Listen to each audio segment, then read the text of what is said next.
Iolo yn dyn enw fi, dwi'n reolwr Canolfan Hamdden Harlech, a da ni'n ail agor y Canolfan heno yma.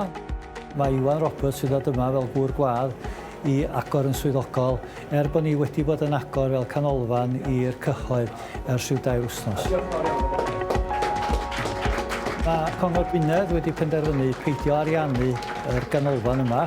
Mae'n nghlwm ar ysgol, a roedd nhw cynnig i'r ysgol i agor y ganolfan i'r gymuned gyda nos felly.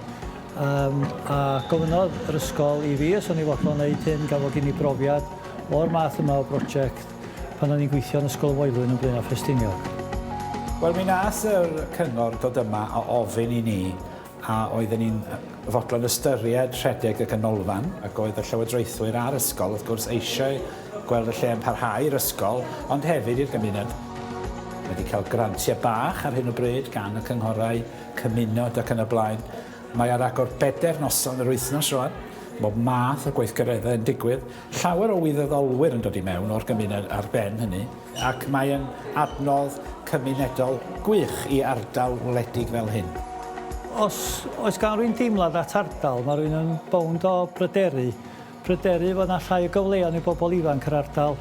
Pryderu bod cyfleustera'n gweithygu o fewn yr ardal, felly, bod y cyfleustera ddim ar gael. Felly mae hwn yn bwysig iawn, a da ni'n trio addysgu pobl yn gorfforol a'n feddyliol o oedran 4, a mae'r hynnas yn dod yma'n 84.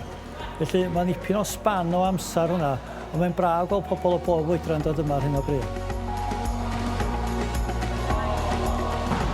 A ni fi chwarae i Clwb pêl-droed Harlech, a hwnnw oedd y blas cyntaf gas i ddweud gwir o chwarae pêl-droed, o fod yn rhan o dîm. Nifer fawr oedden nhw yma heno, gret gweld gwynebau cyfarwydd, hen ffrindiau. Oedd o'n gyfnod pwysig i hogyn ifanc. A dwi'n meddwl chwarae yn y Canolfan district pan o'n i'n 15 oed, oedd y peth gorau ddigwyddodd i fi deud y gwir, achos o'n i'n chwarae yn erbyn dynion. A ro'n i'n helpu fi dyfu fyny, a ro'n helpu fi edrych ar ôl yn hun. Bob peth o'n i'n ddefnyddio pan ar i fi symud lawr i Watford a dechrau yn yrfa fel pêl-droedwyr proffesiynol.